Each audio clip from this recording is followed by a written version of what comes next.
Dear students, welcome to the next lesson of chapter 11 areas related to circles. पिछले lesson में हमने question number 10 तक कर लिए। इस लेसन में हमें स्टार्ट करना है क्वेश्चन नंबर 11 से। क्वेश्चन 11 देखते हैं। A car has two wipers which do not overlap.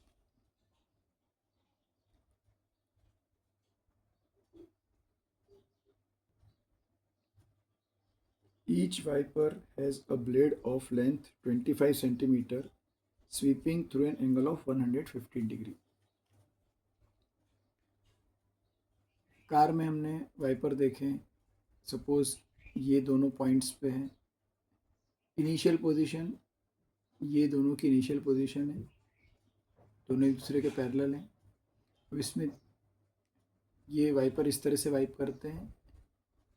इसमें दिया है 115 डिग्री से, ये भी 115 डिग्री तक वाइप करेगा, ये भी 115 डिग्री तक वाइप करेगा। और स्टार्टिंग में एक चीज़ दी है विच डू नॉट ओवरलैप, मतलब यहाँ पर इसका एरिया और इसके एरिया में कुछ भी कॉमन नहीं है, ये ओवरलैप नहीं कर रहे हैं। Find the total area clean at each sweep of the blades.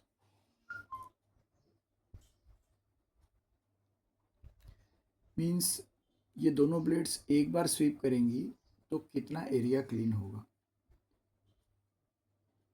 एक ब्लेड इतना एरिया क्लीन करेगी, दूसरा भी इतना एरिया क्लीन करेगी। अब यहाँ ब्लेड की लेंथ दी है। कार में जिस पॉइंट पे ये फिट है वहाँ से इसका जो टिप होगा, ये पूरी ब्लेड की लेंथ 25 सेंटीमीटर। तो हमारे टॉपिक के हिसाब से ये हो गया रेडियस ऑफ आर्क। यहाँ पर कंप्लीट सर्कल नहीं है, ऑलरेडी ये इस क्वेश्चन में सेक्टर ही मिल रहा है हमको एक। तो ब्लेड की लेंथ इस केस में हो जाएगी रेडियस। जैसा कि स्टार्टिंग में सेकंड क्वेश्चन में मिनट हैंड दिया था, वहाँ पर घड़ी के कांटे की जो लेंथ थी वो वहाँ पर रेडियस थी। रेडियस हो गई 25 और ये जो एंगल है ये हो गया हमारे लिए थीटा। अब हम यहाँ पर लिख सकते हैं total area cleaned at each sweep, जो कि क्वेश्चन में पूछा है, it is 2 into area cleaned by 1 blade. एक ब्लेड जितना एरिया कवर करेगा उसको मैं डबल कर दूंगा, क्योंकि दोनों का एंगल भी सेम है, दोनों की लेंथ भी सेम है, तो दोनों सेम एरिया क्लीन करेंगे। 2 इंटू, अब ये हमने यहाँ पर लिखा है area cleaned by 1 blade, actually ये सर्कल का एक सेक्टर है, तो फार्मूला सेक्टर का ही अप्लाई होगा। Theta by 360 into pi r square, 2 हो गया। थीटा इसमें 115 है, 360, पाई की वैल्यू 22/7, रेडियस की जगह पुट कर देंगे 25। रेडियस का स्क्वायर 25 इंटू 25 दो बार आ जाएगा। इसमें जितना कट हो सकते हैं, जो नंबर जितना कट हो सकते हैं वो सब कट करते करते लास्ट में डिनोमिनेटर में एक 18 बचेगा और एक 7 बचेगा। न्यूमरेटर में कोई भी नंबर 7 से कटने वाला नहीं है, तो 7 तो बचने ही वाला है, 7 कहीं नहीं जा सकता। और यहाँ से आप कट करना स्टार्ट करोगे तो 18 तक पहुँच जाओगे, और न्यूमरेटर में बचेंगे 115, एक 11, एक 5 और एक 25। इन चारों नंबर का मल्टीप्लाई करके आएगा 158125 अपॉन 126। तो इसके मेन कंसेप्ट ये था, area of sector multiplied by 2। तो बहुत छोटा सा क्वेश्चन था। इसके आगे डिवाइड वगैरह करने के चक्कर में, डेसिमल में आंसर कन्वर्ट करने के चक्कर में नहीं पढ़ना है, यहीं तक जाके रुक जाना है।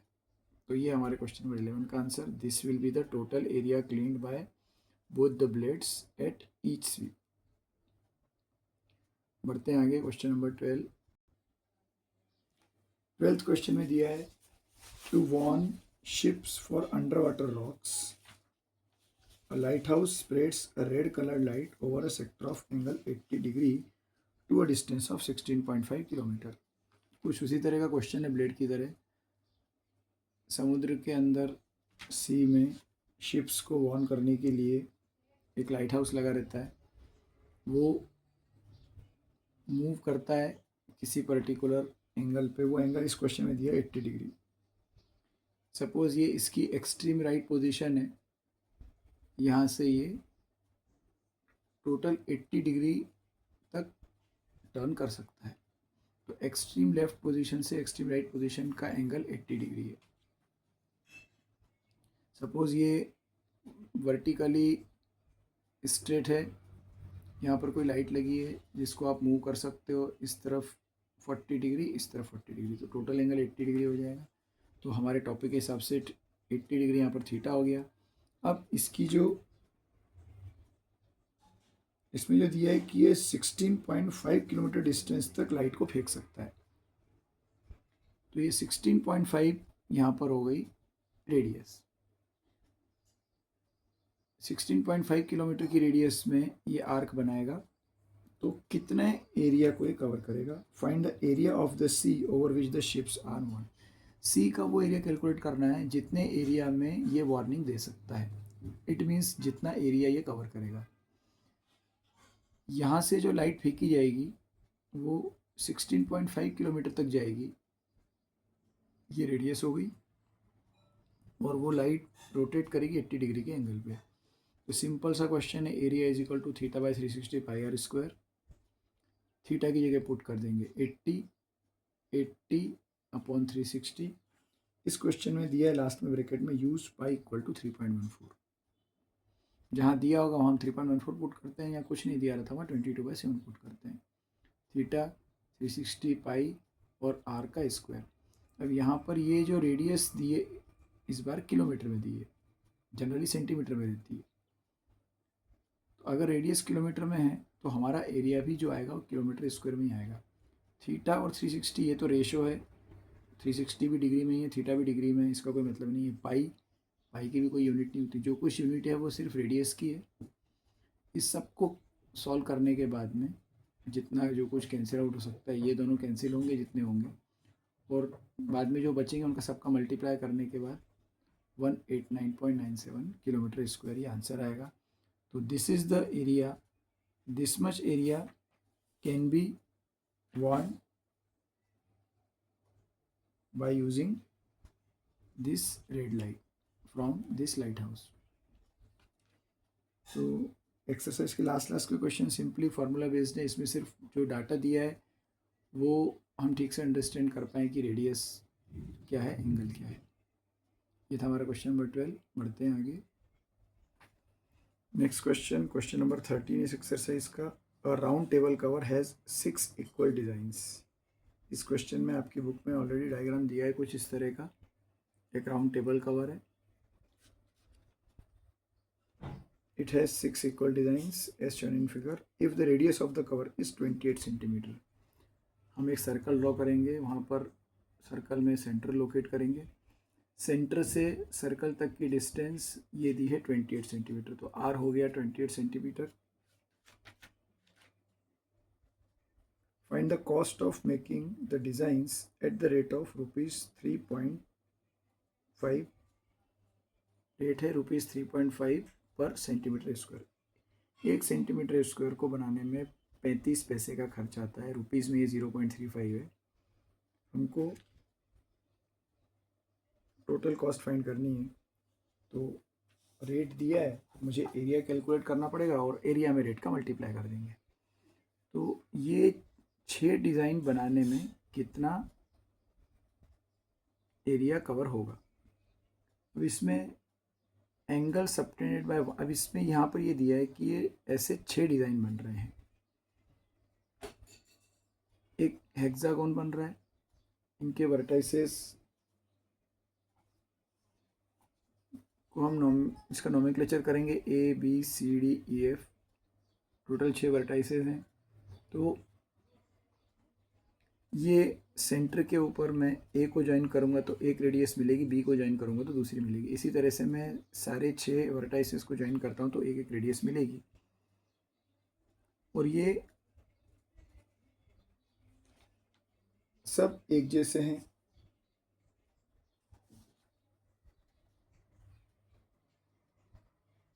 टोटल एंगल होता है सेंटर पे जो बनता है वो होता है 360 डिग्री का, और ऐसे मुझे 6 पार्ट मिलेंगे। तो एक पार्ट का angle subtended by one design at the centre, ये A से B इस तरह से डिज़ाइन बना हुआ है और ऐसे 6 डिज़ाइन शो किए हैं। It will be 360/6। तो ये जो एंगल मिलेगा दो रेडियस के बीच में OA और OB के बीच में वो हो जाएगा 60 डिग्री।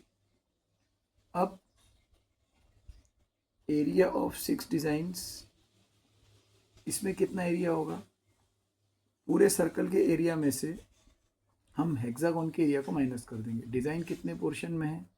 सिर्फ ये जो हेक्सागोन की साइड्स हैं इसके बाहर जो बच रहा है, मतलब जो सेगमेंट है जिसको हम बोलते हैं सेगमेंट, तो इन 6 सेगमेंट्स का एरिया कैलकुलेट करना है। इसका कोई फार्मूला तो होता नहीं है, जो हमने पढ़ा है वो उसके हिसाब से area of sector minus area of triangle. जब एक अकेले सेगमेंट का निकालना होता है तो हम सेक्टर के एरिया में से सेगमेंट के एरिया को, ट्रायंगल के एरिया को माइनस कर देते हैं। अभी इस पर्टिकुलर क्वेश्चन में क्या है, ऐसे ट्रायंगल भी 6 मिलेंगे और सारे 6 ट्रायंगल एक जैसे हैं, तो इस 6 ट्रायंगल मिला के हो जाएगा पूरे हेक्सागोन का एरिया।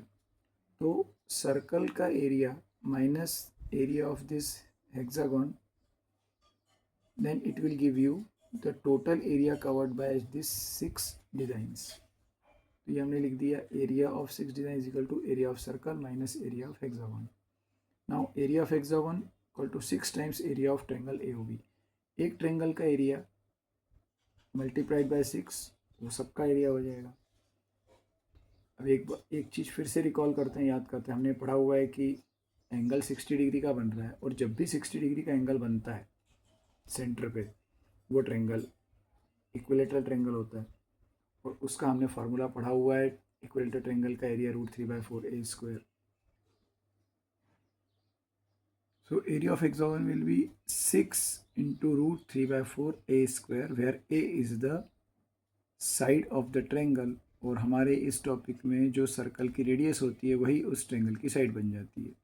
6 into √3/4 इंटू, अब ए की जगह क्या पुट करेंगे, रेडियस, जो कि इस क्वेश्चन में दी है 28 इंटू 28।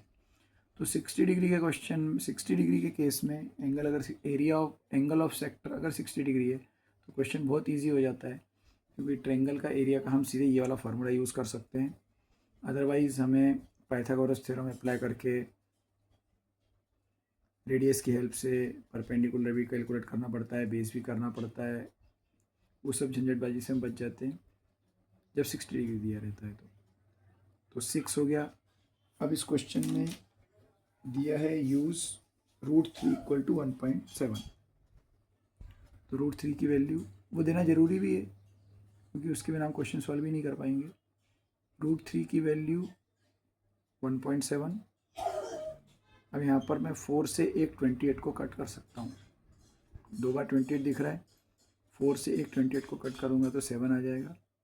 ये 7, ये 28, ये √3 की वैल्यू, और ये 6। अब डिनोमीटर ख़त्म हो गया। इन चारों नंबर का मल्टीप्लाई करेंगे तो आ जाएगा 1999.2 सेंटीमीटर स्क्वायर। ये हो गया पूरे हेक्सागोन का एरिया, और इसमें से हम 6 हटा देंगे तो ये √3/4 A², ये है एक ट्रायंगल का एरिया। 6 टाइम्स किया तो ये आ गया। अब area of circle equal to πr²। Pi, यहाँ पर रेडियस 7 के मल्टीपल में दी थी, इसलिए क्वेश्चन में 3.14 नहीं दिया हुआ है, सिर्फ √3 की वैल्यू दी है। 22/7 इंटू 28 इंटू 28, एक 7 से 28 कट गया तो बचा 22 इंटू 28 इंटू 4। इन तीनों नंबर का मल्टीप्लाई करके आता है 2464। ये पूरे सर्कल का एरिया आ गया। जब सिर्फ एक सेक्टर रहता है तो हम सेक्टर का फार्मूला अप्लाई करते हैं, θ/360 πr², और ट्रायंगल का एरिया भी एक ही कैलकुलेट करते हैं, वो इतना आएगा। तो सर्कल का भी 6th पार्ट 60 डिग्री के हिसाब से 1/6 सर्कल, और ट्रायंगल भी एक ही रहेगा। यहाँ पर पूरा सर्कल हो गया है, तो थीटा की वैल्यू एक तरह से 360 हो गई है। 360 इंटू 360/360 1 हो गया, पूरा πr² हो गया। तो जब पूरा सर्कल दिख रहा हो तो सीधे सर्कल के एरिया में से हेक्सागोन का एरिया माइनस हो जाएगा। तो अब ये आपका आ जाएगा, ये था आपका एरिया ऑफ 6 डिज़ाइन, ये है आपका सर्कल का एरिया, और ये है आपका पूरे हेक्सागोन का एरिया। माइनस करने के बाद आता है 464.8 सेंटीमीटर स्क्वायर। ये सारे 6 सेगमेंट्स का मिला के एरिया हो गया। जब आप एक सेक्टर के एरिया में से एक ट्रेंगल का एरिया माइनस करते हो तो वो एक डिज़ाइन का आएगा। तो ये जो है ये पूरे 6 डिज़ाइंस का है। इसको मैं 6 से डिवाइड कर दूंगा तो एक सिंगल डिज़ाइन का एरिया मिल जाएगा मुझे। अब यहाँ पे क्वेश्चन में कॉस्ट पूछी है, ये आंसर नहीं है क्योंकि कॉस्ट पूछी है। एरिया हम कैलकुलेट कर चुके हैं, सेंटीमीटर स्क्वायर में है, और 35 पैसे का खर्चा 1 सेंटीमीटर स्क्वायर को बनाने में आता है। तो पूरे एरिया को बनाने में कितना आएगा, फिर से मल्टीप्लाई करना है सिंपली, ₹162.68। तो ये सिंपल सा आंसर इस क्वेश्चन का। जब भी रेट दी होगी पर सेंटीमीटर स्क्वायर में, हमको एरिया कैलकुलेट करना है और लास्ट में उस रेट का मल्टीप्लाई करना है।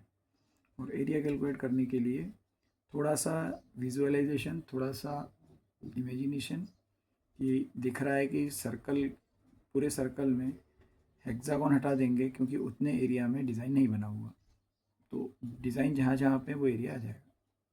ये था हमारा क्वेश्चन नंबर 13। अब एक लास्ट क्वेश्चन बचा है जो कि MCQ है। MCQ इसलिए क्योंकि उसमें 4 ऑप्शन दिए हुए हैं। बढ़ते हैं आगे। Last question, question number 14। Tick the correct answer in the following. Area of sector of angle P in degrees. जो हम थीटा लेते थे उस थीटा की वैल्यू दी हुई है P of a circle with radius R।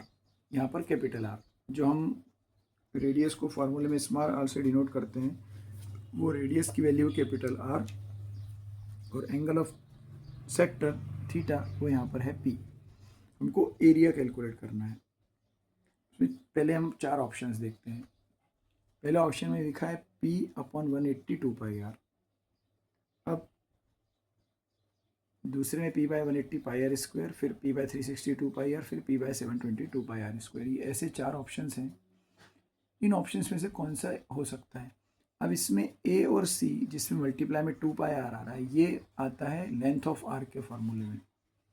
Question में अगर एरिया पूछा गया है तो A और C तो वैसे ही खत्म हो गए और सवाल ही नहीं उठता इनके करेक्ट आंसर होने का। जिन 2 ऑप्शंस में πr² दिख रहा होगा, इन्हीं में से कोई एक करेक्ट हो सकता है। हमने फॉर्मूला याद किया हुआ है πr² इंटू θ/360। इसमें πr² दिख रहा है, थीटा मतलब एंगल, वो क्वेश्चन में P दिया है तो P दिख रहा है, लेकिन नीचे 360 होना चाहिए। P/360 इंटू πr² होता तो ये ऑप्शन हो जाता, लेकिन थीटा की वैल्यू, एंगल की value as it is put की है, πr² as it is put किया। यहाँ पर आप ध्यान देंगे तो कैपिटल R लिखा है क्योंकि रेडियस क्वेश्चन में कैपिटल R दिया। फार्मूले में हम स्मॉल r लिखते हैं, उसके वैल्यू के नंबर में दी होगी 28, 21, 25, तो वो पुट करते हैं। यहाँ पर कैपिटल R ही रेडियस दिए तो वो पुट करेंगे, बट यहाँ पर डिनोमिनेटर में 360 के 180 दे दिया, इसलिए ये भी रॉन्ग हो गया। 2πr हो नहीं सकता ये दोनों, और ये नहीं हो सकता, तो इस एक कॉमन सेंस के कारण ये बचा। अब अगर इसको वेरीफाई भी करना हो कि P/720, तो हमने याद किया हुआ है θ/360 इंटू πr²। एरिया का फॉर्मूला है θ/360 πr²। अब इस ऑप्शन में 360 नहीं दिख रहा है, जिसमें 180 दिख रहा था वो भी गलत था क्योंकि बाकी कुछ भी नहीं चेंज किया था। थीटा की जगह पुट कर दिया P, 360 एज इट इज़ है, और रेडियस की जगह पुट कर दिया कैपिटल R। ये ऑप्शन तो चारों में से कहीं भी नहीं दिया है, लेकिन डिनोमिनेटर में 360 जगह 720 दिख रहा है, और न्यूमरेटर में भी πr² की जगह 2πr² दिख रहा है। मतलब मुझे ये पता चल रहा है कि न्यूमरेटर में भी 2 का मल्टीप्लाई किया हुआ है, डिनोमिनेटर में भी 2 का मल्टीप्लाई किया हुआ है। हम किसी नंबर में, किसी फ्रैक्शन में न्यूमरेटर डिनोमिनेटर दोनों को सेम नंबर से मल्टीप्लाई कर सकते हैं। तो इसी फॉर्मूले को ऊपर नीचे दोनों तरफ 2 से मल्टीप्लाई कर दिया तो ये 360 इंटू 2 720 बन गया, और यहाँ पर आ गया। इसलिए ऑप्शन डी में P/720 2πr² दिया हुआ है। जो भी कोई चेंज होगा फार्मूला, इस फार्मूले को सिर्फ थोड़ा सा मॉडिफाई किया है। हम न्यूमरेटर डिनोमिनेटर दोनों में 3 से मल्टीप्लाई कर सकते हैं, 4 से भी कर सकते हैं, किसी नंबर से डिवाइड भी कर सकते हैं। जैसे B में 120 किया था, अगर 360 को हाफ कर दिया तो न्यूमरेटर में हाफ करना पड़ेगा। यहाँ पे सपोज p/2 लिखा हो, अगर ये फॉर्मूला कुछ इस तरह से लिखा होगा, न्यूमरेटर में इस तरह से लिखा होगा p/2, न्यूमरेटर को हाफ कर दिया और डिनोमिनेटर को भी हाफ कर दिया, तो ये ऑप्शन भी करेक्ट हो सकता है। और साथ में πr² एज इट इज़ लिख दिया, या फिर इसको इस तरह से भी लिखा जा सकता है कि p/180 इंटू π/2।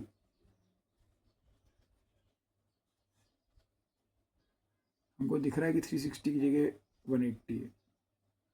यहाँ पर पाई न्यूमरेटर में था, पाई को भी अगर अपॉन 2 कर दिया, मैं यहाँ पर इसको इस तरह भी देख सकता हूँ कि 180 इंटू 2, फिर मुझे डिनोमिनेटर 360 दिखेगा ही दिखेगा। तो थोड़ा सा चेंज करने के लिए कुछ भी चेंज कर सकते हैं, लेकिन वो चेंज आपके इस फॉर्मूले को कम्प्लीटली चेंज नहीं करेगा, सिर्फ थोड़ा सा मॉडिफाई करेगा। जो भी चेंज आएगा न्यूमरेटर डिनोमिनेटर दोनों में आएगा, इसलिए हमारा ये ऑप्शन डी करेक्ट है। तो ये हमारा लास्ट क्वेश्चन था। ये chapter areas related to circles complete हो गया है। नेक्स्ट लेसन में हम अब स्टार्ट करेंगे next chapter 12 surface areas and volume. मिलते हैं अगले लेसन में। Thank you.